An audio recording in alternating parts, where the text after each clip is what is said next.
Bien, merci d'être avec nous. C'est parti pour l'émission du jeudi 20 juin. Nous sommes dans le ZCL News. Vous êtes en direct à Canal 10, mais aussi sur RHT. Et nous allons voir tout de suite les personnalités que nous allons recevoir. Dans un instant, Maître Melinda Mancelin, bonjour. Bonjour. Elle est notaire, on parlera avec elle de la journée qui aura lieu samedi samedi prochain. Michela Roussamo, elle est praticienne AFT, psychologue énergétique. Bonjour madame. Bonjour. Merci d'être avec nous. On va recevoir un peu plus tard Olivia Aramouta, présidente du GIO Guadeloupe, et aussi Fabienne Decroux et Denis Léon pour une organisation d'une manifestation qui se fait ce week-end aussi. José Martial, président de la JSF de Gauzier, sera aussi avec nous. Et Sandra Martial, ça va accompagner Sixte Pasteur. Voilà un peu la liste de nos invités qu'on avait plaisir à recevoir. Sinon, l'actualité, mais l'actualité, c'est Iman News qui est déjà là. Oui, bonjour à tous. Aujourd'hui, au niveau de l'actualité, nous allons parler de l'Agroparc, donc ce site qui va ouvrir ses portes début 2025.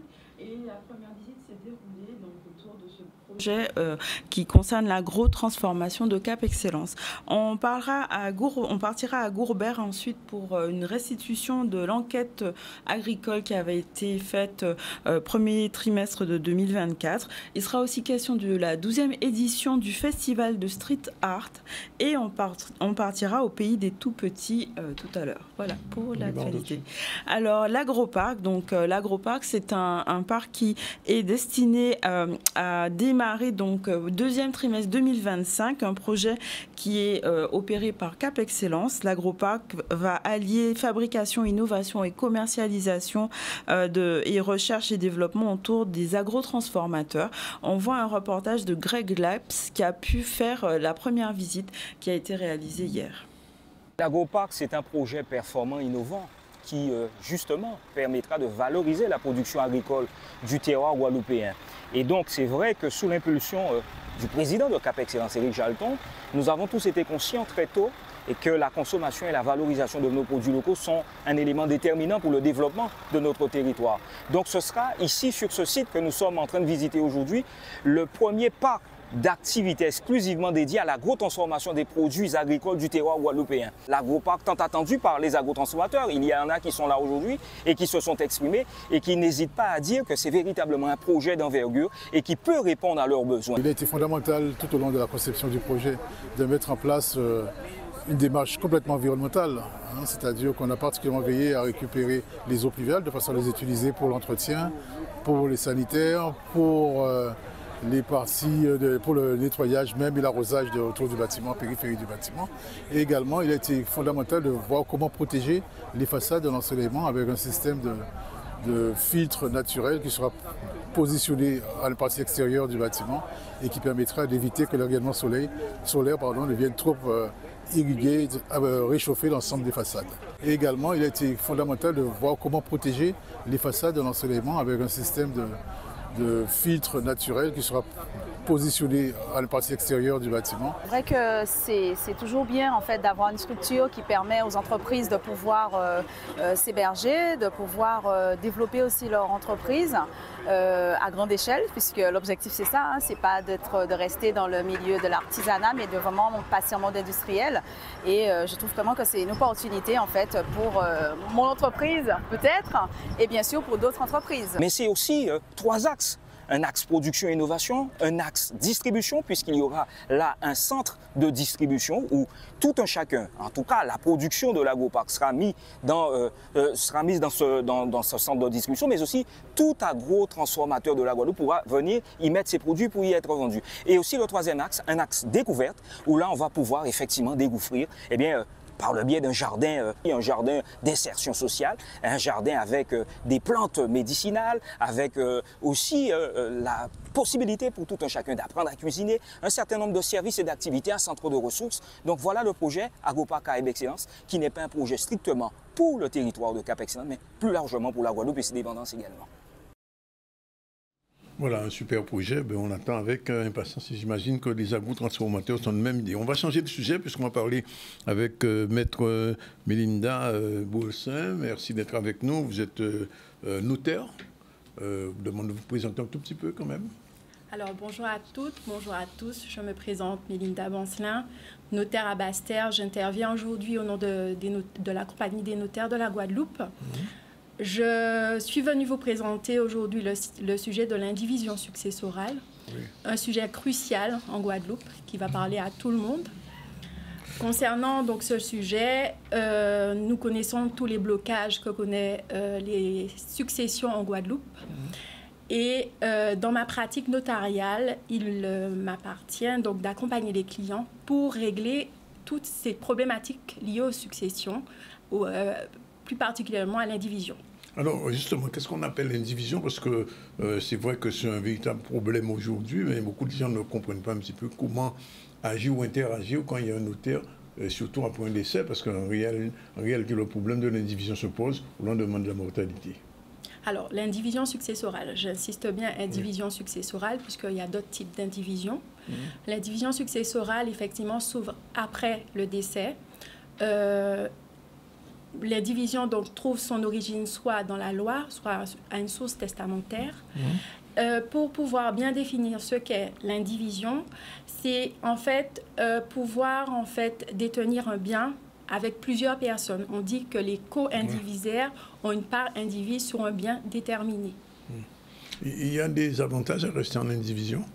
Alors oui, puisque ça permet, bien sûr, ça permet de gérer un bien à plusieurs. Donc la gestion est facilitée. Ça permet aussi de pouvoir garder un patrimoine en famille, dans la famille, puisque je suis avec je peux donner l'exemple, je suis en indivision avec mon frère, donc on va effectivement garder ensemble le patrimoine de l'indivision. Oui. Mais alors, comment ça se passe? Parce que s'il y a une gestion collective, ça veut dire qu'il faut que tout le monde se mette d'accord sur les choix? C'est là que provient vraiment les difficultés, puisque en termes d'indivision, la règle principale, c'est l'unanimité. C'est-à-dire que pour pouvoir faire des actes dans l'indivision, c'est-à-dire si je veux vendre le bien, il faut effectivement avoir l'unanimité pour la vente. C'est vrai qu'il existe aussi des décisions qu'on peut prendre à la majorité des 2 tiers. Par exemple, si on veut louer le bien, c'est à la majorité des 2 tiers. Et puis, si jamais je vois que le bien est en train de dépérir, donc ça, c'est un acte de conservation. Là, je peux le faire seul, à charge de me faire rembourser par mon co-indivisaire. Alors, on a vu les avantages, mais il y a aussi des désavantages. Oui.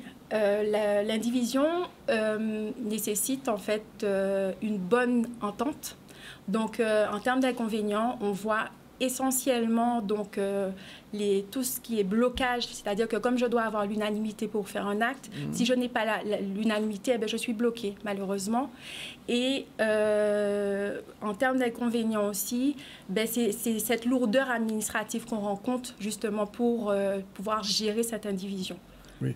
Alors, quelles sont, il faut qu'on en parle, les solutions, parce qu'il y a des avantages et des inconvénients, mais la notaire que vous êtes a aussi des solutions, j'imagine. Oui, mais bien sûr, puisque le principe, c'est nul n'est censé demeurer dans l'indivision. Donc, on peut à tout moment demander le partage.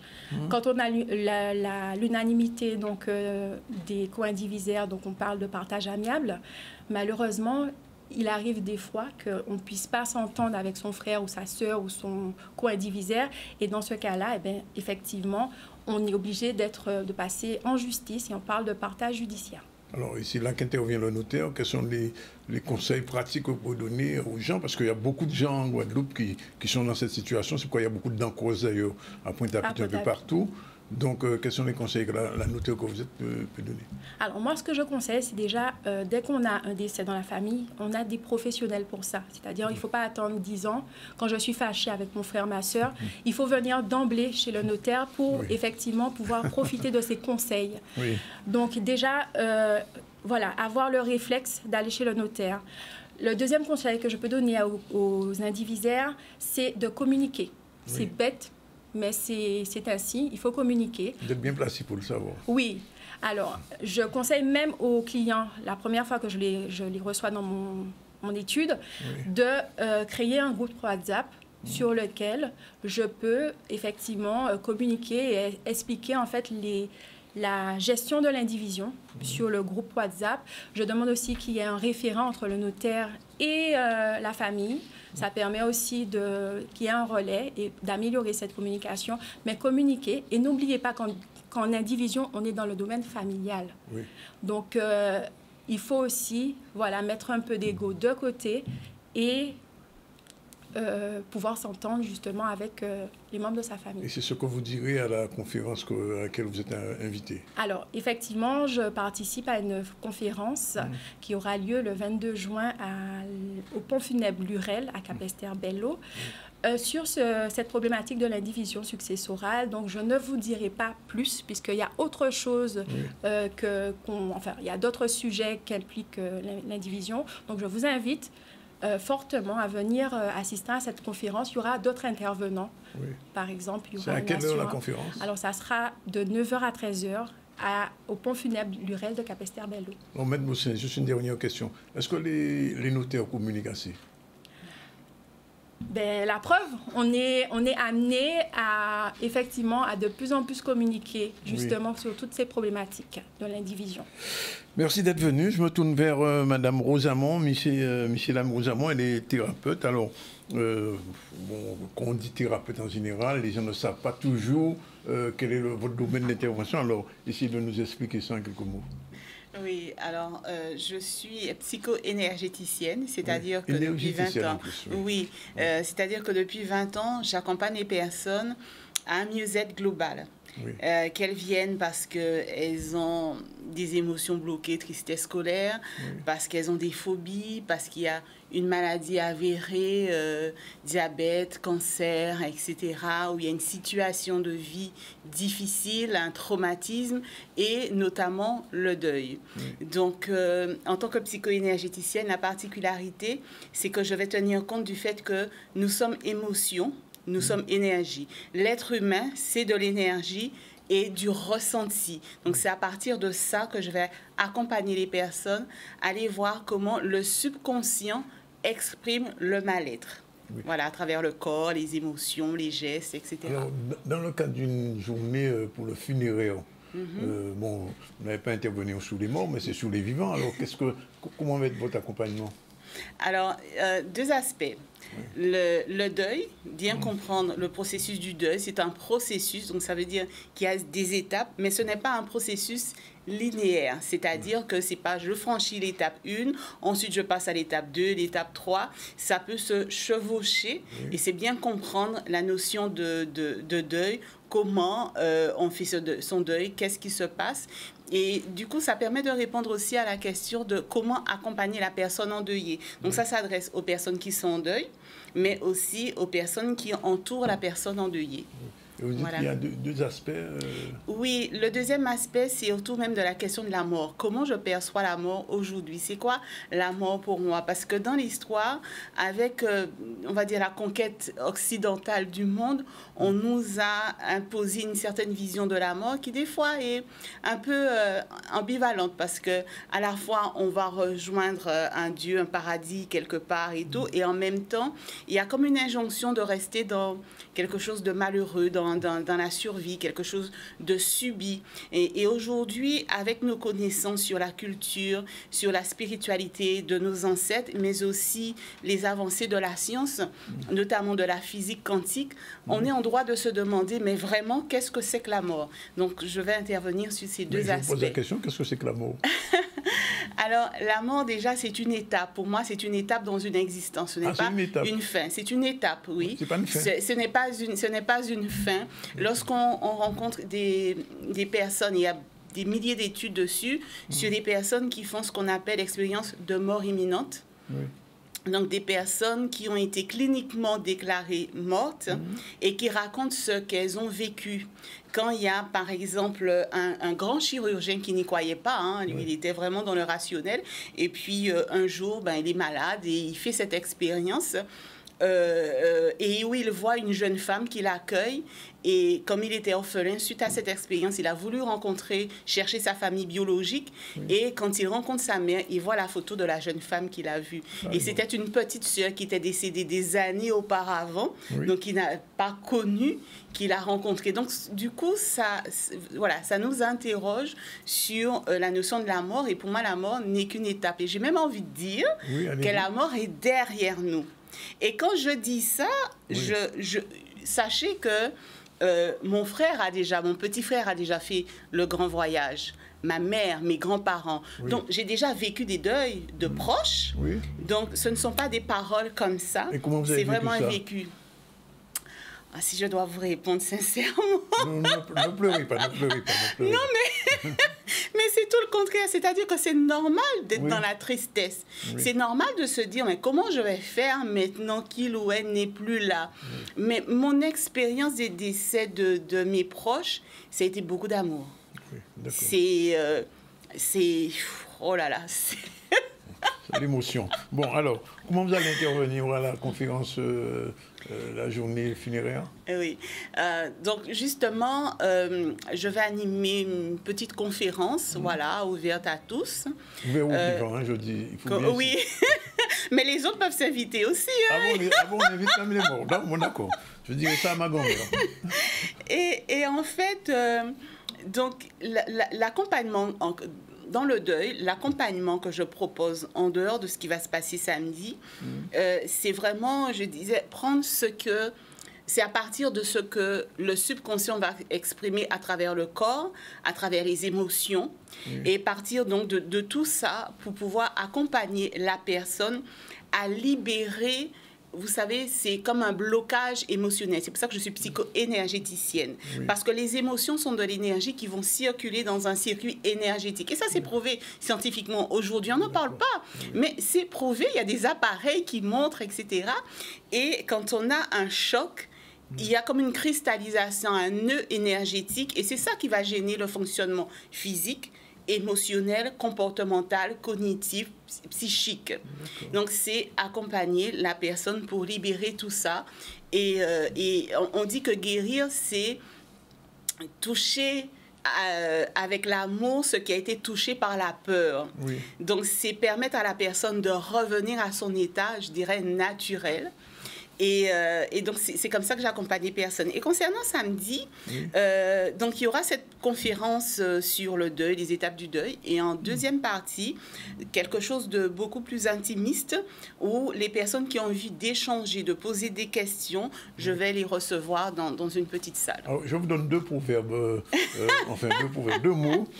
Alors, il y a un en français qui vous dit « partir, c'est mourir un peu ». Comment vous interprétez ça? Oui, partir, c'est mourir un peu. Quand on part en voyage, on dit « ah oui, partir, c'est mourir un peu ». Oui, partir, c'est mourir un peu parce qu'à tout moment, en fait, la vie est une succession de morts. Oui. Déjà au niveau biologique, parce qu'à chaque instant, on a des milliards de cellules qui meurent et de nouvelles cellules qui arrivent. Donc, c'est toujours une succession de morts-naissances. Et puis, quand on quitte une situation, que ce soit de travail, que ce soit une relation amoureuse, que ce soit juste un déménagement, on laisse quelque chose pour trouver autre chose. La vie, c'est mouvement. La vie, c'est mouvement. Rester dans une situation, c'est pas possible d'être en vie. Et c'est pour ça que moi, j'aime à dire que je préfère mourir vivante. Et voilà, je préfère mourir vivante. Alors, le deuxième, c'est en créole, c'est pour faire semblant pour voir qu'il enterre moins quoi.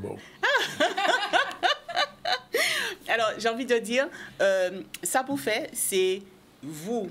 Restez là et puis fait semblant mort et vrai qui j'en vous ou qu'a accueilli mort, c'est ça. Parce que on peut attendre des choses des autres, de l'extérieur, mais l'extérieur ne nous renvoie que ce que nous avons à l'intérieur. Et même quand... Alors, on va parler souvent de choses quand c'est quelque chose de plutôt négatif, mais même quand c'est quelque chose de positif. Je disais l'autre jour... je parle avec mon père et tout, et il me dit, mais moi, l'argent, je m'en fous et tout. Et et tout le monde croit que j'ai de l'argent. Alors, je l'écoute, je dis, waouh, mais fiche que je suis comme mon père. Enfin, j'étais, parce que l'argent, je ne m'en fous plus. Oui. Parce que j'ai compris que l'argent, c'est quelque chose qui me permet de briller. Et quand je dis de briller, c'est-à-dire de faire des choses sans obstacles, mais pour moi et pour les autres. Voilà. Et la deuxième chose, c'est tout le monde pense que j'ai de l'argent. Effectivement, tout le monde a pensé qu'un enfant mal l'argent. On décide d'un enfant mal l'argent, je dis. D'accord. OK. Bon, l'argent, bon petit. Voilà. En tout cas, je vous remercie toutes les deux d'être venues. Madame Bosselin, donc samedi, à quelle heure? 9h, 13h, 13h. au pont funèbre Lurel, à Capesterre-Belle-Île. Toujours pareil, 9h, 13h au pont funèbre Lurel. Ben, merci d'être venu. Merci à vous. J'espère que les morts et les vivants vous ont entendu. Et les vivants seront au rendez-vous. Et peut-être même les morts. Et peut-être même les morts, oui. Même les morts, j'ai bien l'impression. Voilà, merci. 12h51, on revient à l'actu avec Ima News. Elle est vivante. Oui. Heureusement. On a des choses à faire sur Terre encore. Oui, il me semble. Alors, au niveau de Gourbert, nous allons parler de la restitution de l'enquête agricole. En fait, la mairie de Gourbert avait demandé une enquête pour connaître les orientations à suivre afin d'élaborer une stratégie alimentaire. Et donc, c'était l'occasion de pouvoir faire une restitution de cette enquête. Et Gérard Loiseau était parmi eux. On voit un reportage. Cette enquête s'inscrit dans le cadre de notre projet de diagnostic alimentaire territorial afin d'alimenter une stratégie alimentaire pour le territoire.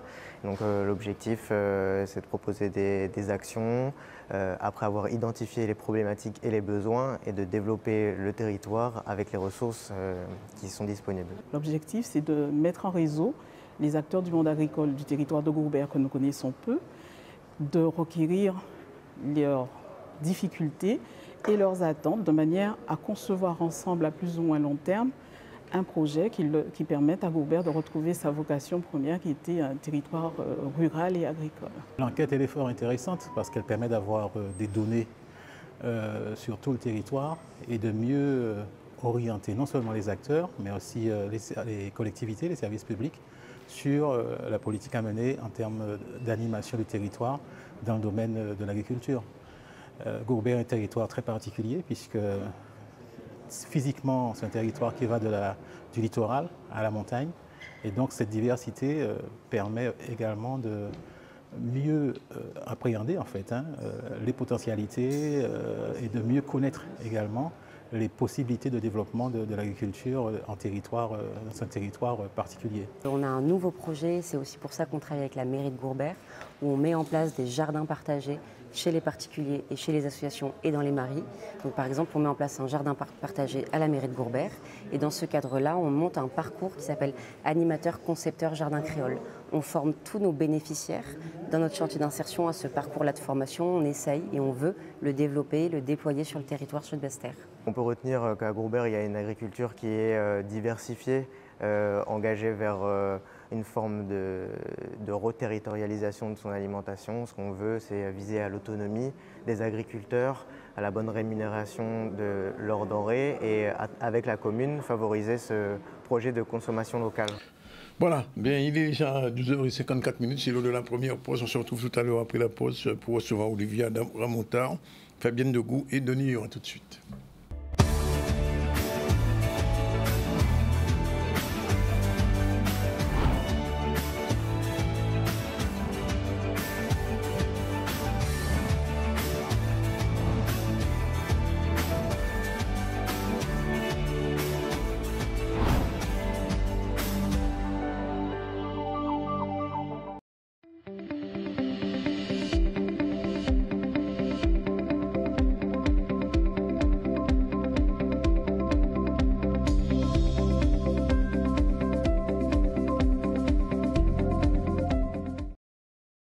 À 13h, dans un instant, on va recevoir nos prochains invités. Olivia Ramontard, bonjour. Bonjour, bonjour à Guadeloupe. Du GIO, Fabienne Degout de l'école de yoga, Yogatitude. Et Denis Léon, aussi école de yoga, lui c'est le Diana Petam, c'est bien ça? Voilà, dans un instant, on fait un rappel des titres rapidement avec Iman. Oui, au niveau de l'actualité, nous avons traité déjà de l'agroparc, donc ce projet autour de l'agro-transformation de Cap Excellence qui verra le jour en 2025. Donc une première visite a été réalisée. On a aussi parlé sur Gourbert de la restitution de l'enquête agricole pour pouvoir mieux définir une stratégie alimentaire. On parlera tout à l'heure du festival Street Art, donc 12e édition qui se déroule sur la commune du Moule. Et après, on ira sur Bémao pour parler des tout-petits et sur aussi Paris pour parler du CROM, donc un rendez-vous annuel autour du sport, donc organisé sur Sarcelles. Merci Madame Ramoutar, merci d'être avec nous, avec vos invités. Journée internationale du yoga sur le haut patronage de l'ambassade de l'Inde. Explication. Alors, écoutez, effectivement, nous sommes sur la 10e édition donc, de la Journée internationale du yoga. Je suis accompagnée de mes deux invités qui sauront mieux en parler. En tout cas, moi, présidente du GIO, c'était tout naturel qu'on puisse donc se manifester. J'ai rencontré le mois dernier donc l'ambassade donc à qui j'ai présenté donc l'ambassade c'est à Paris. L'ambassade à Paris et donc ils nous ont même mis à disposition plus de 200 tapis de yoga, plus des t-shirts qui seront donc mis à disposition des personnes qui vont visiter nos ateliers. C'est-à-dire quoi, il faut seulement faire du yoga pour avoir un t-shirt? Écoutez, regardez, nous sommes équipés là, donc voilà, ce sont les t-shirts qui nous ont été offerts par l'ambassade et donc qui seront également offerts donc aux participants donc sur ces journées que nous avons prévues. Donc voilà. Bon, alors je commence avec Madame Doku. Monsieur Denis, on va me permettre d'interroger la femme d'abord quand même, c'est la moindre des choses. Alors vous êtes à l'école Yoga Attitude. Yoga Attitude. Alors qu'est-ce que c'est exactement Yoga Attitude? C'est l'attitude yoga ou la... Voilà, Yoga Attitude, c'est la décomposition de Yoga Attitude. Parce que le yoga, c'est avant tout un comportement, une attitude qu'on a dans la vie. Le yoga, c'est vraiment pas venir faire 1 heure dans une salle... mais c'est vraiment un comportement. C'est un mode de vie. Voilà, c'est une philosophie de vie qui a des valeurs qu'on essaie du mieux que possible de mettre en pratique. Voilà, donc il y a plusieurs valeurs. Vous pratiquez depuis combien d'années déjà? Alors moi, personnellement, une vingtaine d'années et mon centre, je l'ai depuis 11 ans maintenant. Ça fait et qu'est-ce que ça vous a apporté du point de vue de votre vie? Alors, ça nous permet d'avoir un regard différent sur les événements de la vie, déjà. Donc ça nous permet aussi d'avoir un autre regard sur les autres. Ne pas toujours dire que ce qui nous arrive à nous, c'est la faute des autres, mais toujours se remettre en question. Donc le yoga, c'est avant tout du travail sur soi. Chercher à s'améliorer pour pouvoir voir les autres autrement. Alors, Denis Léon, Diana Pétam, alors, je ne vais pas demander qu'est-ce que c'est, mais surtout, est-ce que vous avez le sentiment que de plus en plus de Guadeloupéens pratiquent ou devraient pratiquer le yoga? Devraient. Oui. Oui, je dis même que si les gens veulent vivre plus dans les 10 dernières années en bonne santé, il faudrait qu'ils se mettent au yoga assez rapidement. Donc le yoga est très important. Moi, j'ai appris le yoga en Inde. Donc j'ai commencé là. Et en 2016, donc j'ai eu le diplôme de l'université Nityananda Yoga. Donc c'est une approche intéressante, une approche holistique, je dirais. Et ça nous permet de voir, c'est une transformation en fait. Le yoga, c'est une école de transformation. Donc ça nous permet de voir les gens de façon différente, d'aborder les problèmes de façon différente, en étant beaucoup plus calme, beaucoup plus zen, beaucoup plus apaisé. Oui. Et de voir en chacun ce qu'il est, quoi. Et surtout de voir, c'est quelqu'un est divin, quoi. Et c'est ça qui est important de voir, c'est la personne. Et à ce moment-là, cette espèce de... Quand on voit cela, eh bien, on a une autre vision, une autre approche.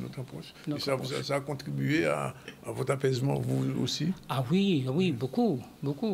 Et puis, il n'y a pas que ça. Dans le yoga, il y a... Quand je vous dis que c'est la transformation, ça veut dire que vous êtes ce que vous pensez, vous êtes ce que vous mangez, vous êtes ce que vous voyez. Ça veut dire qu'il faut mettre un peu de l'ordre dans tout ça. Vous voyez, si vous regardez des émissions télévisées où, par exemple, il y a beaucoup de violence, ça crée de la violence. On vit un monde actuellement qui est un monde très difficile. Et le yoga est un moyen d'apaiser tout ça. Et vous voyez, dans le message de l'ambassadeur, il parle de soi et il parle de la société. Et c'est vraiment là, c'est la clé, là. Oui. Alors, j'ai envie quand même d'aller un petit peu plus loin. Quand, dans le yoga, il y a l'attitude mentale philosophique, mais il y a aussi l'attitude physique. Oui, il y a plusieurs aspects dans le yoga. Dans le yoga, c'est un système complet qui permet d'unir le corps, le mental, bon, je dirais l'esprit ou l'être. Le corps physique est important parce que c'est, disons, notre corps physique, c'est notre temple. Donc on doit s'en occuper. On doit savoir comment l'alimenter et avoir de la flexibilité. C'est pour ça que j'ai parlé de santé. Et il faut aussi avoir un corps solide pour pouvoir accueillir des fréquences élevées. Si on veut élever sa vibration, élever ses fréquences, il faut que le corps soit préparé à ça. Quand on regarde les grands yogis, ils font des postures, mais les postures semblent compliquées, mais c'est parce qu'on a des percées dans les postures. Moi, je suis un enseignant de yoga assez récent, mais je peux vous dire que la pratique quotidienne du yoga vous donne des percées extraordinaires dans le corps. Au niveau physique, vous parlez? Au niveau physique, oui. Au niveau physique. Il y a des choses que je fais avec le corps que je ne faisais pas il y a quelques années. Donc, et ce n'est pas une question d'exploit, hein. C'est simplement que votre corps répond à votre demande. D'accord. Madame Ramoutar, vous avez dû négocier avec l'ambassade en tant que présidente du GIO pour cette journée. Comment ça s'est passé? Alors, non, absolument pas. Il n'y a eu aucune négociation. Hein. Donc, je les ai visités dans le cadre d'un voyage. Et évidemment, c'est une pratique qui se fait en 10e édition, je viens de le dire. Donc, l'objectif de l'ambassade de l'Inde à Paris, c'est justement que cette pratique soit diffusée dans le maximum de pays et de territoires. Hein. Donc, en l'occurrence, la Guadeloupe. Je crois qu'il y a plusieurs interventions qui vont se faire. Et c'est tout naturellement que le GIO s'est positionné, en tout cas, sur cette journée internationale. Et donc, bien évidemment, vous avez compris, moi-même, je ne pratique pas le yoga. Mais c'est tout naturellement que je me suis rapprochée donc d'experts pour pouvoir organiser donc cette journée, en tout cas sur plusieurs rendez-vous. Et donc bien évidemment nous l'avons fait avec des communes qui sont donc partenaires de cette opération. Et donc voilà, donc on a invité des gens, on a invité la population. D'ailleurs je lance l'appel à nous rejoindre sur ces 3 rendez-vous donc pour cette pratique. Et vous l'avez compris que moi-même je vais faire ma première pratique de yoga ce jour-là. Ah bon? Parce que je ne connais pas, je vais découvrir. Ça va être difficile. En tout cas, voilà, l'ambassadeur nous a envoyé son message, effectivement, comme l'a dit Monsieur Léon. Ça, hein? Voilà, le soi et la société. Donc, comment être en équilibre? Peut-être que j'en ai besoin. Hein, je ne sais pas, voilà. Je n'ai pas dit ça, mais... Donc, voilà, donc je vais pratiquer pour la première fois. Bon, l'année prochaine, là, pour la 12e édition, on vous verra. Alors, Madame Doku, qu'est-ce que vous allez dire aux gens qui viendront, comme Madame Ramoutar, pour la première fois ou aux autres? Alors, je vais déjà leur expliquer ce qu'est le yoga, les valeurs du yoga, parce que pour nous, c'est très important. C'est avant tout un comportement, une philosophie. Et puis après, alors dans les cours où j'enseigne, il n'y a pas de cours de niveau. Chacun vient faire ce qu'il peut. On peut commencer à n'importe quel âge? On peut commencer à n'importe quel âge. Madame Ramoutar va commencer. Mais oui, parce que c'est pas le plus important ce que l'on fait avec le corps. C'est vraiment ce que l'on fait avec le mental, avec l'esprit. Oui. Et c'est vraiment justement mettre en alignement le corps, l'âme et l'esprit. Donc c'est vraiment ça le travail du yoga. D'après ce que j'ai déjà vu, j'ai un petit peu regardé des images. Les yogis sont des gens qui sont très, très, très souples physiquement. Oui, mais ça, c'est une image qu'on donne justement. Ah, c'est une image qui n'est pas conforme à la réalité? C'est conforme à la réalité, mais ce n'est pas l'essentiel. C'est pas l'essentiel. Les postures extraordinaires qu'on montre dans les magazines extra, par exemple, c'est pas l'essentiel. Ça se fait, oui, mais ce sont des yogis qui pratiquent 6, 7, 8 heures par jour. Oui. En Occident, on ne peut pas demander aux gens de pratiquer autant. Ah bon? Donc on vient pratiquer 1h30, 2 heures. Alors le principe justement, c'est de pouvoir mettre le yoga comme une routine quotidienne, vraiment l'intégrer dans notre quotidien, le matin, le soir, suivant le temps dont on dispose, de manière à ce que ça devienne vraiment une routine, qu'on intègre vraiment cela dans notre quotidien. Donc la respiration, le pranayama, yoga du souffle, les postures bien sûr, bien les enchaînements, et la méditation. Donc, c'est-à-dire la méditation, c'est vraiment rentrer à l'intérieur de soi pour pouvoir apaiser les battements du cœur, apaiser le mental aussi. Denis, ça change aussi les pratiques alimentaires, le yoga? Ah, mais la pratique alimentaire, oui, il faut la changer, parce que aujourd'hui, petit à petit, il faudra devenir, je dirais, végétarien. Ah. Oui. Olivier a bonne que, chance. Hein? Oui, ça c'est une. Ça dit pas plus manger de Colombo? C'est une chose importante. Ah ben ouais, on peut pas. Hein. C'est comme ça. Oui. Mais bon, mais ce n'est pas quelque chose. Comment je pourrais dire? Non, on ne peut pas dire aux gens, bon, ne mangez pas ceci, ne mangez pas cela. Hein. C'est pas ça le plus important. Hein. C'est un choix qu'on fait au fur et à mesure qu'on avance dans la... Oui, c'est petit à petit qu'on prendra conscience. Et c'est quand on est prêt qu'on devient végétarien. Oui. Moi je suis végétarien depuis plus de 11 ans. Oui. Mais si tu veux, c'est quelque chose... il faut se préparer à ça. On ne devient pas végétarien du jour au lendemain. C'est une prise de conscience qu'on fait. Voilà, c'est notre manière de nous alimenter, du rapport qu'on a aussi avec l'animal. Oui. Pareil pour l'alcool, pas d'alcool aussi. Absolument, absolument. Parce que pourquoi l'alcool? Parce que l'alcool, ça nous détruit. Oui. Et la première valeur du yoga, justement, c'est ahimsa, c'est le respect, la non-violence vis-à-vis de soi-même. Oui. Et sachant que l'alcool nous détruit, on ne peut pas pratiquer le yoga et boire de l'alcool. Les vendeurs de rhum et de champagne doivent être contents. Alors après, il y a ce qu'on appelle aussi brahmacharya, c'est ne pas faire d'excès en quoi que ce soit. Hein. On dit que la sagesse, c'est la juste mesure, n'est-ce pas? Oui. Donc ne pas faire d'excès en quoi que ce soit. Oui. C'est une forme de sagesse aussi, n'est-ce pas? Alors, autre question, est-ce qu'il y a dans le yoga un aspect religieux? Non.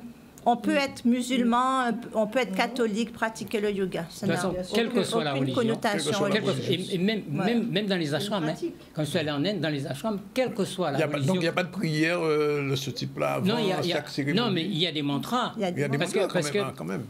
Si on regarde les Écritures, on va dire que la religion du yoga, puisque ça vient de l'Inde, on pourrait dire c'est l'hindouisme. Mais c'est quelque chose qui a une portée internationale, une portée humaine, quoi, disons. Oui, tout à fait humaine. Donc c'est une dimension humaine, une dimension qui n'est pas localisée à un endroit. Oui, en fait, le yogi estime que Dieu est en lui-même. Oui. Dieu, c'est pas quelqu'un d'extérieur, mais que Dieu est en lui-même. On a tous en nous cette flamme de divinité, justement.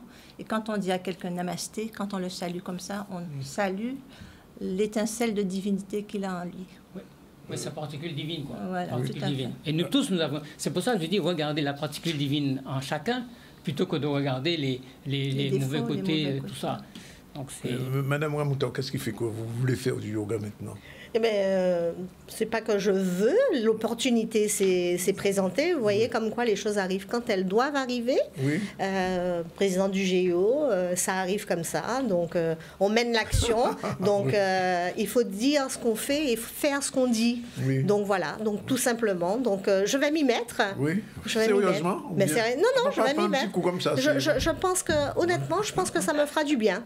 D'accord. Bon, je verrai ça. Bon, alors, ça va se passer samedi. Où exactement? Parce que vous avez dit il y a plusieurs dates, plusieurs lieux. On a plusieurs rendez-vous. Effectivement, on va commencer dès demain, puisque demain, c'est vraiment la journée internationale, avec M. Léon. Donc, je le laisse exprimer. Demain, on va faire une séance de yoga à partir de 10h à Goyave, au Hall des Sports de Teddy Riner. D'accord. Le Hall des Sports de Teddy Riner.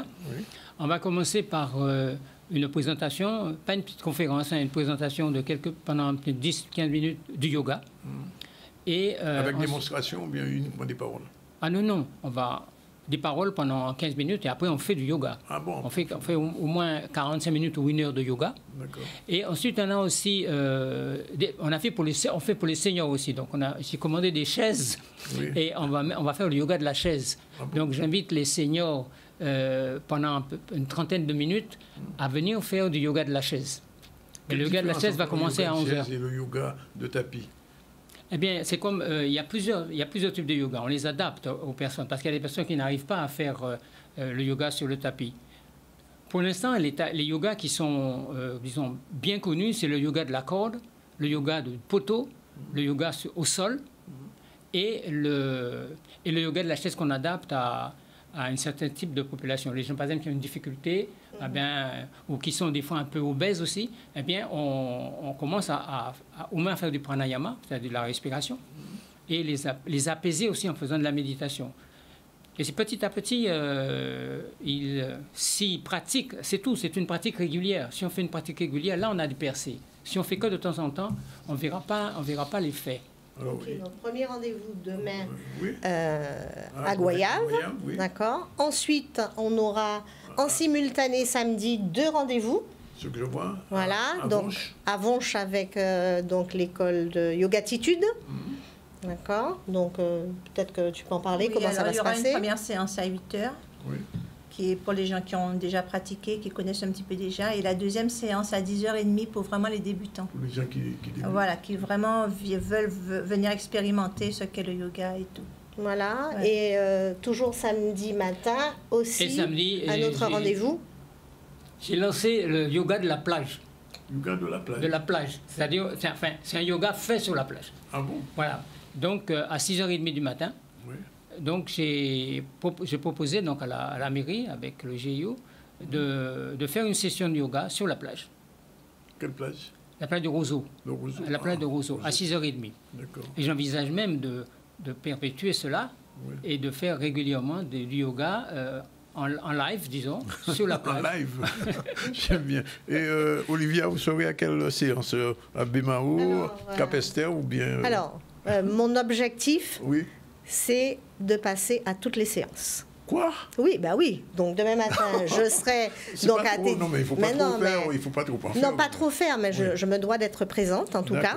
Donc je serai présente demain matin à Tédiriner, la salle Tédiriner, avec donc Monsieur Denis Léon. Samedi matin, je fais l'effort d'être sur la plage de Roseau et ensuite, voilà, je vais essayer de. Il y a yoga, c'est une yoga tour. Je vais essayer en tout cas d'être présente en tout cas à ces 3 rendez-vous, donc portés par le GIO de Guadeloupe, en collaboration donc avec Monsieur Léon et Madame de Croux. Et je profite aussi pour remercier les communes qui ont joué le jeu et qui ont accepté de nous accompagner sur leur site. J'imagine que les gens du GIO seront là. Ah ben bien sûr, donc oui, il y en a qui seront là. Les gens qui ne sont pas du GIO. Absolument, donc c'est une organisation qui est ouverte à tous. Bon, le rendez-vous est pris. Voilà, c'est l'ouverture, c'est ce que m'a dit Madame, c'est l'ouverture. C'est l'ouverture. Vous êtes invité aussi, hein? Ah ben, j'ai l'impression. Si Olivia est là, c'est que je peux venir aussi. Oui, je viens de ça. Alors non, peut-être je vais venir à Cap-Esther, c'est plus près de chez moi. Ouais, je viens de voir ça un peu. Non, ça peut être intéressant. Alors, quelle tenue il faut avoir au fait pour venir à la séance? Il faut une tenue ample. Moi, je conseille d'avoir une tenue noire parce que nous, quand on fait le yoga en Inde, on utilise une tenue noire. Mais l'essentiel, c'est d'avoir une tenue ample pour faire les mouvements. C'est ça qui est le plus important. Pieds nus. Oui, pieds nus, oui. Pieds nus. Parce que quand si on veut tenir ses orteils, il vaut mieux avoir. Alors, une tenue ample, mais je précise que les t-shirts, en tout cas, sont offerts donc, pour la pratique. Le jour de l'événement. Donc on en aura, hein, donc voilà, donc toutes les personnes qui vont venir à ces rendez-vous-là auront donc leur tapis de yoga et leur t-shirt gratuitement. Voilà. Alors, sinon, une dernière chose, votre yoga attitude, ça se fait où en général? Alors j'ai une salle à Moudong Centre. À Bémao, voilà. Et Monsieur Léon, c'est? Moi, pour l'instant, je fais le yoga dans notre centre, si on veut, mais c'est chez moi. C'est à domicile. À domicile. Bien. Bon, les rendez-vous sont pris, les 13h19, on revient à l'actualité avec Iman. Oui, on va parler d'art et de street art avec la 12e édition du festival qui se déroule sur la commune du Moule, donc avec une résidence d'artistes dont Martine Fazard nous avait parlé hier. Donc on va voir ce reportage de Max Morel. C'est un festival qui existait déjà et qui reprend une nouvelle mouture, qui se renouvelle. Et donc cette année, ça se tient au Moule, essentiellement, et au Lamentin. Et le festival se tient d'abord au travers d'une résidence qui va durer 5 jours, où 3 artistes, que sont Oji, Récli et Carré, vont nous produire un certain nombre d'œuvres sur une thématique qui est celle de la nature et l'homme. C'est un thème qu'on peut vivre en Guadeloupe au quotidien, Comment essayer de de vivre avec la nature, de faire en sorte de respecter la nature, de vivre avec elle, oui, effectivement. Moi, j'ai choisi dans ma peinture de un petit peu représenter la vision qu'on a en Guadeloupe de comment on vit avec la nature. J'ai représenté une marchande, un pêcheur et un agriculteur. C'est un sujet que j'ai déjà traité plusieurs fois au cours de ma vie d'artiste peintre et qui me rappelle à chaque fois, qui m'inspire. Et chaque année, je le traite d'une manière différente, mais ça me fait toujours du bien de traiter ce sujet-là. C'est un beau projet, on a un thème qui me parle en tout cas. Et on est dans un cadre où justement on a la nature à portée de main, j'allais dire, sous nos yeux, donc c'est inspirant. Une restitution qui se fait évidemment au musée de Gare-Claire, mais ensuite nous partons au Lamentin pour une autre fresque et à la ville du Moule, où une grande fresque sera réalisée sur une façade de la bibliothèque de la ville du Moule. Il faut savoir que la ville du Moule ainsi que le département sont partenaires de cette manifestation et nous espérons que cette belle fresque va ravir le public. Voilà, il est 13h21, c'est l'heure de la seconde pause. On va recevoir tout à l'heure Jocelyn Martial, Sandra Martial, on va parler d'une journée qui se fait à Gouzy. À tout de suite.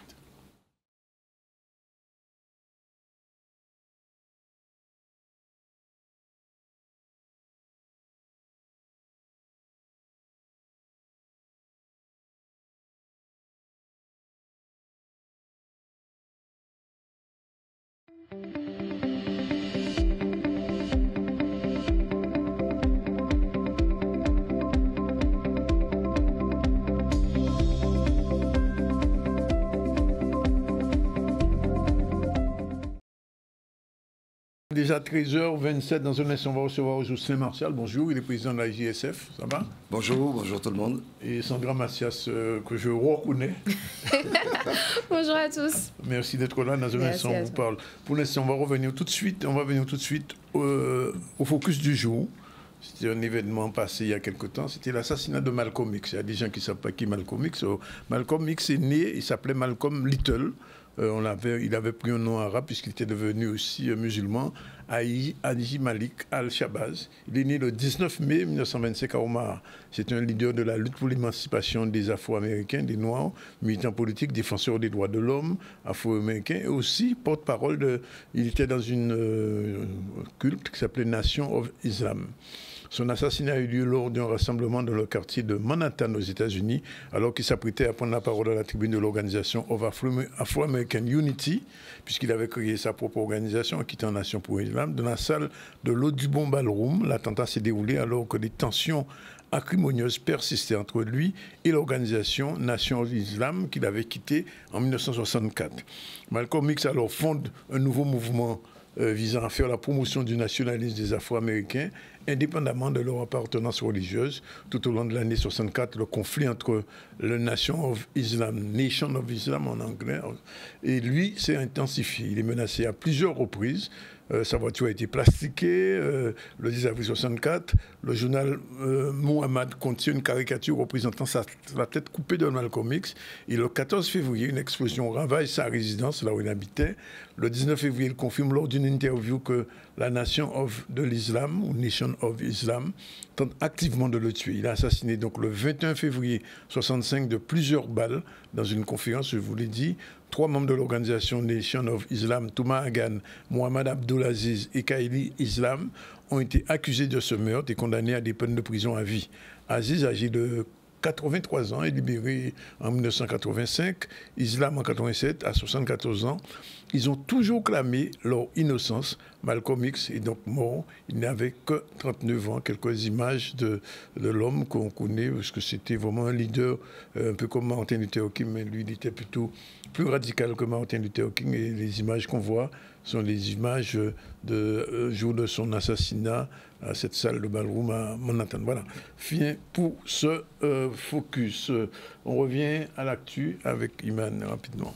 Oui, on va parler des Jeux Olympiques et des petits de Bémao, donc qui ont pu bénéficier d'une journée toute particulière autour du sport. On va voir un reportage de Nicolas Hachi. Au pays des tout-petits, ça va faire 10 ans que nous la faisons, mais c'était toujours à la période de la fête communale, puisqu'elle s'inscrit aussi dans le programme de la fête. Alors au pays des tout-petits, on choisit une thématique pour les bébés. Il y a un moment, c'était sur le langage, sur la motricité. On peut faire venir un psychologue ou des assistantes maternelles, des assistantes sociales. Et là, cette année, on a voulu mettre l'accent sur le sport, puisque nous sommes en plein dedans avec les Jeux Olympiques. Donc, on a choisi comme thématique Baby Boom, Baby Gym.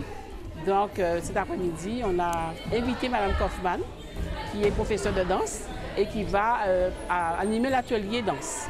Et nous avons aussi Mme Coco, qui est là avec nous aussi pour la présentation de son album. Et aussi une lecture de Camille Chibay. Alors moi j'ai découvert le Camille Chibay il y a quelques années en fait. Et en fait l'idée c'est que le lecteur voit le texte, mais pour les petits qui ne lisent pas encore, ils vont être captés par l'image. Donc eux ils voient l'image. Comme ça, c'est comme en fait regarder la télé, sauf qu'on raconte une histoire. C'est une autre façon d'utiliser nos contes en fait. Une histoire que j'ai écrite en 2017, inspirée par un de mes élèves en fait, pour le mettre en valeur. C'est un petit garçon à besoin particulier, il s'appelait Fanaël. Et un après-midi aux environs des vacances de Pâques, n'ayant plus d'histoire à raconter, j'ai créé cette histoire et j'ai intégré des prénoms de mes élèves tout simplement. Et ça a donné ce petit conte que je prends plaisir à raconter aux enfants à Pâques, mais pas seulement. Cet après-midi, au Pays des Tout-Petits, on propose des activités motrices, donc de la baby gym, qui va permettre à l'enfant de découvrir son corps, de faire des petites acrobaties, de travailler avec ses doigts, avec des cerceaux, du ruban. Voilà, là on leur propose des petites roulades, marcher en équilibre sur des plots, sauter, courir, tourner. Voilà, pour découvrir vraiment leur corps, se sentir à l'aise, prendre confiance en eux et puis surtout se faire plaisir. On m'avait dit qu'à la base, il y aurait entre 15 et 20 enfants et il y en a déjà presque une trentaine. Donc oui, les parents sont là, les enfants sont là. Je suis présente aujourd'hui parce que tout est bon pour favoriser l'éveil en fait, de nos enfants et voilà, donc pourquoi pas profiter des événements proposés par la ville de Bémao et la bibliothèque. Ce sera notre première, donc justement on va en profiter pleinement. Elle fait un peu de baby gym dans la MAM dans laquelle elle est accueillie, la MAM Soleil à Timoun. Et ça, normalement ça ne devrait pas être trop étranger pour elle. Tout petit, baissez bas. Je me baisse tout petit, baissez bas. Je me baisse tout petit, baissez bas. Je me baisse tout petit, baissez bas. Roulez, tournez les bras, roulez. Voilà, pour les tout petits. Eh bien, voilà, le 23 juin, c'est dans 2 jours. La JSF, comme chaque année, organise son festival de soupe. Festi-soupe, c'est ça? Festi-soupe, festival de la soupe créole. J'ai bien envie de dire la soupe du monde, parce que la soupe, c'est un repas universel. Tout à fait. Et vous avez un chef pour ça? Alors, le 23, c'est vrai que, comme chaque année, depuis la première édition, la GSF a souhaité qu'il y ait un chef traditionnel, un chef guadeloupéen, ou ça peut être aussi un chef d'ailleurs, qui participe à cet événement, cet événement qui porte le nom aujourd'hui de Madame Jeanne Carmélite, qui a été fondatrice de notre association. Ah, c'est elle qui a fondé la JSF? Exactement, depuis les années 1978, même un peu avant, mais l'association a été déclarée officiellement en 1978. Et puis, c'était pour nous une forme de reconnaissance, puisqu'elle a été très grande cuisinière. Elle a été aussi récemment par la région. Elle porte la région, il y a une grande salle de la région qui porte son nom aujourd'hui au lycée hôtelier. Et cette manifestation est également organisée avec non seulement ce chef cuisinier qui s'appelle M. Athanase Trésor, mais aussi le lycée hôtelier qui se trouve dans notre quartier de Saint-Félix. Nous remercions tous les jeunes futurs cuisiniers qui seront des nôtres. Alors, Sandra sera là aussi, pour la cuisine ou pour la danse? Pour la cuisine, pour manger, pour goûter ces bonnes choses, mais aussi beaucoup pour, je dirais, les festivités de début de soirée, pour la partie danse, puisque je suis la chorégraphe et directrice artistique des ballets Cameroun de la JSF. Donc, il faut savoir que la JSF regroupe pas mal d'activités, aussi bien le volet environnemental, sportif, mais aussi la danse, le gros cas. Et le soir, il y aura ce qu'on appelle le festi-danse, où ça sera notre petit spectacle spectacle de fin d'année pour montrer ce que l'école de danse a fait pendant toutes ces années, aussi bien les enfants, les plus grands et aussi le cours de Gros Douce avec les seniors.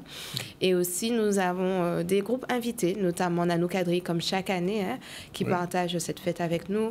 Gros Caco de Sainte-Rose. Il y aura également l'association Vively de Petit Canal qui vont participer à notre festi-soupe en cadence. Donc, ça sera vraiment l'occasion d'avoir de très beaux échanges. Et combien de danseurs dans l'école de Sandra? Énormément, énormément. Je pense en tout cas entre les enfants et on doit être bien quasiment 200 entre la troupe. 200. 200? Oui, puisqu'on donne. Ils sont tous là pour le festival. Tout à fait. Ça sera nos spectacles de. Un de nos spectacles de la fin d'année. Oui. Je ne peux pas en dire plus puisqu'il y aura d'autres projets. Il y a d'autres projets de grande envergure, mais de toute façon, on aura l'occasion de. En Guadeloupe ou à l'extérieur? À l'extérieur. Oui. Et en Guadeloupe, pour revenir. Voilà, donc comme on est déjà aussi un peu sur la lancée, il faut savoir que les ballets Cameroun représentent la Guadeloupe aussi à l'international. Oui. Et nous partirons dès le 2 juillet au Festival des folklores du monde SIOF en Colombie. En Colombie, voilà. Cette année, nous partons en Colombie. ¿Te hablas un poquito de espagnol? Un poquito, un poquito. Ok. Alors, donc, revenons donc à cette journée du 23, monsieur Martial. Alors, qu'est-ce qu'il y a? La fête foraine commence à 9h ensuite? Alors, il y a la fête foraine à partir de 9h. Il y aura aussi cette conférence débat avec madame Laurent Savana, qui est diététicienne, qui viendra aussi informer la population comment bien manger, ne pas manger n'importe quoi à n'importe quel moment. Et il y aura aussi à partir de 12h, eh bien, nous allons lancer les festivités avec les différentes soupes, les différentes associations. Alors, Dombré et Ouassou. Ah oui. Oui, comme chaque année. C'est en forme de soupe. Oui. Bon, après, il y a les soupes traditionnelles, soupe à fruits à pain. Mais oui, ce qu'il ne faut pas oublier, c'est qu'il y a souvent des associations qui font des soupes exceptionnelles. Oui. Soupe de poisson, soupe de Giromont. Alors, Giromont. Oui. Il y aura une certaine variété de soupes qui se jouent là. Et nous invitons bien évidemment toute la Guadeloupe à venir découvrir ce que font, que ce soit les traiteurs, Monsieur Trésor, que tout le monde connaît, qui a participé à des différents concours, que ce soit sur la Guadeloupe ou en métropole, qui lui aussi nous fera une surprise d'une soupe. Et là, on ne peut pas en dire plus parce que pour l'instant, il a le secret. Et aussi, je rajouterais qu'on a 2 invités aussi d'Haïti et de la Dominique qui vont nous faire découvrir aussi leur soupe, parce qu'on est habitué aux soupes de Guadeloupe. Dominique aussi. Eh bien oui, comme Jocelyn l'a dit, la soupe est... C'est le repas du monde, elle est internationale, donc ça sera vraiment l'occasion. Et c'est vrai qu'avant, on aura le débat. D'ailleurs, on salue la mutualité française qui a contribué à la réussite, la réussite de notre débat, à ce que notre débat soit possible. Mais je pense qu'après avoir bien parlé, bien discuté, on aura faim. Donc on va vraiment se régaler. Parce que je vois, il faut porter cuir, couvert, timbal, azote pour protéger la nature. Ah, de préférence. Oui. De préférence. Oui. Enfin, on est au niveau de l'association, on a une commission environnement. Oui. Et je profite pour faire mes salutations et un petit coucou à madame William, qui est fervente protectrice de la nature. Donc pas de timbal en plastique ni de plan en plastique. Alors, il y en aura, mais si les gens ont la possibilité de venir avec tout ça qui cuit, tout ça qui est traditionnel, biter en nous-mêmes, ça t'est meilleur. Parce que nous savons que certains mondes, alors je prends un exemple, restant là qui sont associations Gosier, tout le monde qui a fonctionné avec Kuyayo, avec Titimbal Ayo, et il y a toujours qu'à faire en sorte de mettre en avant tout ça qui est traditionnel. Alors, bien évidemment, l'association sera présente avec nous, l'association restant là, je profite pour saluer les membres, mais aussi ce qu'on propose aux invités pour éviter justement que ni timbal, Catherine, de droite à gauche, puisque nous savons qu'à ça après, protégeons la nature et surtout notre environnement, parce que c'est en nous. Si nous ne pas protégés, il n'y a pas pour le monde qui est protégé. Bon. Ça c'est clair, ça c'est clair. Et artiste invité? Alors, artiste invité, c'est un jeune que nous apprécions l'eau sur le territoire. Et notamment, il fait pas ni longtemps, je crois, en concert qui était mené en Pémoun, c'est monsieur Patrice Ullmann, que nous avons salué, qui est avec nous dimanche à partir de 15h. Et là, c'est qu'en continuité pour tout ça qui est arrivé à partir de 9h. 12h, nous que manger et dans l'après-midi, nous que faire, nous que commencer les festivités et ensuite nous que passer à festi danse. Et il y aura également le groupe Luminique pour faire un petit danse, un petit chaloupé, un petit cas danser comme ça entre Luminique et puis Patrice Ullmann. On sera vraiment dans une continuité pour continuer à chalouper, à danser le soir. Donc vous avez toutes vos raisons de venir de notre côté dès le matin, dès 9h. Et on a pensé aussi aux enfants et aux parents, je dirais, parce que la fête foraine est mise en place par la LSH, la JSF à la LSH. Le principe, c'est que vos enfants sont entre les mains de professionnels. Donc les parents peuvent laisser confier leurs enfants en toute confiance parce que la LSH fonctionne toute l'année. D'ailleurs, là, ils partent en Dominique avec un groupe d'enfants. Donc d'ailleurs, si certains veulent encore s'inscrire, je pense qu'il y a encore quelques petites places. Mais ce sont des professionnels. Donc les parents peuvent laisser leurs enfants et puis vaquer à leurs occupations, profiter de tous les centres, des animations, de tout ce qu'il y a, être tranquille. Donc on a pensé, on dit nous sommes ces petites, mais grand monde, tout le monde a voté qu'on m'a traité tout le monde. Alors c'est important ça, Sandra Cadilet, parce que la LSH c'est vraiment un centre, et d'ailleurs juillet approche, et les parents ont la possibilité d'inscrire les enfants pour les vacances, que ce soit en juillet ou en août. Et par rapport à ça, et c'est un sujet très très important pour les parents, parce qu'on a beaucoup de gens qui ne savent pas quoi faire avec les enfants pendant les vacances. Parce juillet et août, il faut préciser. Juillet et août. Et en fait, souvent, on a envie de mettre en place des programmes, et puis on se dit, mais qu'est-ce que je dois faire? Tandis que là, le centre de vacances propose aux parents un programme pendant tout le mois de juillet et la semaine. Avec des activités, avec des sorties. Il ne faut pas que rester sur place. Avec des sorties culturelles. On est aussi dans de la pédagogie, la découverte aussi de notre île, mais aussi de ce qui se fait autour. Donc c'est vraiment un très beau programme. Et d'ailleurs, en gros, Oulo bravo pour la LSH qui fait un travail, toute son équipe. Parce qu'ils font un très beau travail. Expliquez-moi un petit peu, quand ça y est, festi soupe en cadence. Pendant quoi manger? Quoi danser? Faut digérer. Hein? Faut digérer. Ou j'ai mangé, après ça, faut digérer pour manger parce que. Alors c'est cadence à soupe là. Voilà, la cadence à soupe là, cadence à tout cœur noir, tout ça nous cabaye. Donc, festi soupe la partie festi dans son cadence. C'est notre petit spectacle de fin d'année parce que depuis l'année là, donc l'année là qui a commencé en octobre, tous les élèves qui ont roulé, qui ont tourné, viré, les animateurs se donnent corps et âme à apprendre à transmettre aussi notre culture. Je parle de la partie danse, mais aussi de la partie percussion, sachant que les enfants apprennent à danser, en tout cas au niveau de la GSF, dès 3 ans, et la percussion dès 4 ans, 5 ans. Et ils ont fait un travail avec les animateurs.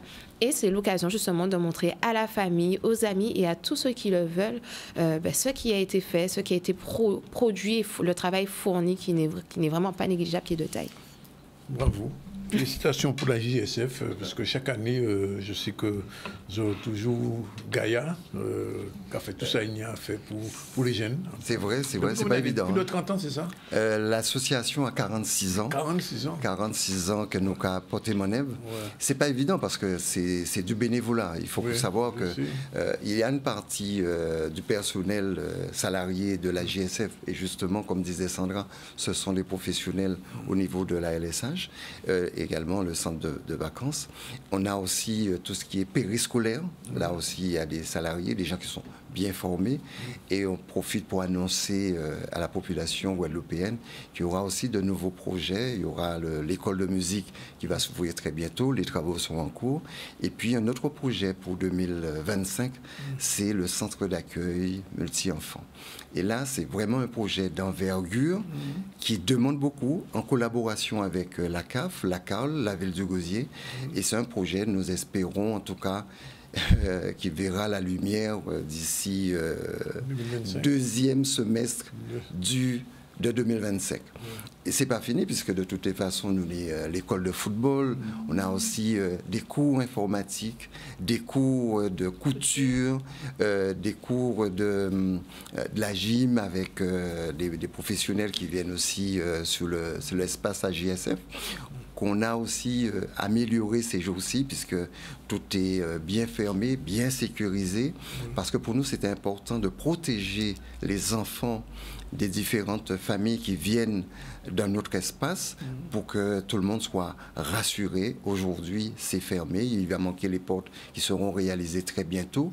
Mais c'est vraiment pour nous important d'assurer la sécurité des membres parce qu'il y a 200 personnes au niveau Camrod, mais il y a 200 autres jeunes parents qui sont, alors c'est aujourd'hui plus de 400 personnes, plus de 400 membres qui sont au niveau de l'association et pour nous c'est très important. Alors nous remercions et nous profitons pour remercier la famille Bézia, Mayotte et Pierre Justin parce que si aujourd'hui nous sommes sur le terrain de football et sur l'espace AJSF, et bien évidemment, sans compter le conseil départemental, la région qui nous aide, la sécurité sociale, parce que sans eux, nous pas avancer, nous pas faire, tout ça nous fait jouer là. Bien. Mais bravo. Et les partenaires privés. Oui, bien sûr, il y en a, je vois tout. On ne peut pas tous citer, mais ils sont nombreux à pouvoir nous accompagner. Pour nous, c'est vraiment important. Et nous, quand continuer Dieu, nous disons, il ne faut pas lâcher nous. Ok, voici, on peut venir pour une petite soupe quand même. Kenny soupe. Alors, pas hésiter vite. Pas éviter. Alors, juste, moi, je connais des amis qui m'ont appelé, ils me disent, Jocelyn, comme d'habitude, en cabine point 2, 3, 4 soupes. Parce qu'il y a qu'à stocker soupe pour la semaine. Absolument, absolument. Ok, merci Sandra. Merci. À la prochaine fois, manquez si vous connaissez vous. Ok, c'est pas changé encore. 20 passe à 20, passe à 20. Parce que chaque fois, on vient sur notre tête. Et aussi, permettez-moi aussi de dire un petit merci pour la GCAN parce que c'est vrai que côté traditionnel dansé, ni tout ça envergure, nous pouvons voyager sans la GCAN parce que c'est une association qui a goumé la Kilti pour tout ça qui est carnaval aussi groupe folklorique. Donc en gros, le bravo Bayo et on merci et président là Jacques Soulange et toute l'équipe là. Et nous allons profiter, M. Adonis, pour nous remercier et féliciter les membres et le conseil d'administration, sans compter tous ceux et celles qui accompagnent les enfants, les parents, les éducateurs de la GSF, parce que nous savons que, je prends un exemple, saison football qui a fini, tout le monde a fini sur les rotules. Et c'est cette façon nous n'est pour remercier eux, c'est par des encouragements et dire encore une fois toutes nos félicitations pour leur engagement et leur implication pour l'association, mais d'une façon générale pour tous ceux qui sont avec nous. Rouleau pour la GSF et bon festival. Il est déjà 13h48, le dernier sujet, si on part à Paris. On part à Paris avec l'association de Sarcelles, donc Cromvo, qui a pu organiser une fête du sport et Maurice Cessé était parmi eux. On va voir ce reportage. Président, premier mandat, vous êtes satisfait, j'imagine, de cette fête du sport du Cromvo ce 9 juin ? Oui, je suis satisfait parce que c'est vrai qu'au vu des conditions dans lesquelles on a monté cette 27e édition, c'était pas facile. On n'est pas sur le site habituel. Là, nous sommes sur le champ de foire, le parking champ de foire, alors qu'on était d'habitude au centre sportif, au cœur du centre sportif. Donc pour le public, l'orientation était un peu délicate, mais on s'y est retrouvé. Ensuite, techniquement, on n'avait pas tous les repères et tous les moyens dont on disposait lors des dernières éditions. Donc au vu de toutes ces difficultés, oui, je suis satisfait, le temps était au rendez-vous. Je tiens à remercier encore chaleureusement et fortement la municipalité, car c'est vrai que si ça a été compliqué pour nous de monter cette 27e édition dans ces conditions, pour eux aussi c'était pas simple et ils se sont affairés vivement à la tâche et ont tout mis en œuvre pour qu'on puisse vraiment être satisfait comme on l'est. On a toujours fourni beaucoup de champions, nous on est les ultramarins, et donc le sport pour nous c'est quelque chose d'évident. Les dimanches matin nous avons fait un petit souhait, nous avons marché à Jarry, nous avons fermé la rue là pour marcher les mardis, les jeudis soirs, et tout au long du chemin on voit ça. Donc c'est la santé, c'est la vie, et derrière on a le plateau musical, on a ce fameux podium qui nous rappelle un peu comme les fêtes aux Antilles. Là, il y a en fait dans tel bout, toujours à faire un petit soir avant, tenir coup ça sac, toute bagaille comme ça, ou payer pour un coup, et puis après on y a un bel plateau artiste parce que ça aussi c'est très important de garder nos artistes, de garder on a nos stands culinaires avec les sandwichs traditionnels, le boki, nous ni gâteau pays, nous ni sorbet. C'est très important parce que aujourd'hui encore plus, il est difficile de partir aux Antilles. difficile parce que le prix du billet fait que d'augmenter et il n'y a pas tout le monde qui paie, il n'y a pas tout le monde qui n'y congé bonifié, il n'y a pas tout le monde qui travaille pour l'État ou en commune. Donc nous connaissons mener petit bon chalet là, ça nous peut trouver aux Antilles, ça permet d'ouvrir l'été. C'est la première semaine de juin, donc c'est très important pour nous et on y tient et on va tout faire pour continuer et à faire encore beaucoup plus fort. Voilà, c'est pratiquement fini les 13h51. Je rappelle qu'on a reçu en début du ZCL Maître Mélinda Bancelin, qui est notaire, et Michela Roussamon, qui est praticienne psychologie énergétique. Et je rappelle que pour la manifestation qui a lieu demain à Vieux Habitants, il y aura la présence de Pierre-Édouard Décimus, qui sera là, qui est là pour porter un petit gomme, quand il va dire, au niveau musical. On a reçu aussi Olivia Ramoutard, et présidente du GIO, pour une manifestation qui s'appelle la Journée internationale du yoga, sous le haut patronage de l'ambassade de l'Inde. Ça se fait dans 3 communes différentes. Ça se fait à Vanches, samedi, dès demain à Capesterre, dimanche à Capesterre. Et donc, si vous voulez faire du yoga, c'est le moment ou jamais d'y être, puisqu'ils étaient là, Fabienne Decou et Denis. Ensuite, on a reçu par le grand maître Ramagnoc de la JSF, José Martial, président, pour le festi soupe qui se fait cette année, le 23, dimanche prochain, qui est une toute qualité bien. D'abord soupe là, qui est mangé, qui est dansé, et puis les 200 petits mouns que Sandra Marcias a géré chaque année, plus 200 autres invités, qui ont le monde là, et qui tout ça il faut pour vous amuser. Et puis on est allé faire un petit tour aussi en Angleterre à Paris, et c'est avec Iman News. Oui, on en vient de traiter le sujet justement de Sarcelles avec la fête du sport et l'association Cromvo. Au niveau de l'actualité, on a parlé de l'Acroparc avec la visite qui s'est déroulée hier autour de ce projet sur l'agrotransformation de Cap Excellence. On est allé sur Gourbert pour parler de la restitution de cette enquête agricole afin de mieux évaluer la stratégie alimentaire à avoir sur le territoire. On a parlé avec Martine Fazer de la 12e édition du festival Street Art qui a commencé sur la commune du Moule avec une résidence d'artistes, et on est allé sur Bémao pour parler au tout petit de sport. Voilà, c'était ça pour l'actualité du jour. Et voilà, et puis on a fait un petit focus sur Malcolm X, donc c'était le 30e, 40e anniversaire de sa mort. Voilà, c'est fini pour aujourd'hui. Rendez-vous demain à la même heure, 12h30, pour une nouvelle édition du ZCL. On vous dit merci à tous les gens qui nous regardent en Guadeloupe, en Martinique, en France et au Bénin, oui. Et oui aussi. Oui, bien sûr, on salue nos amis de RHT qui rediffusent, parce que s'ils n'ont pas envoyé en télévision, là, ils peuvent écouter en radio sur RHT. Voilà, c'est fini pour aujourd'hui, à demain.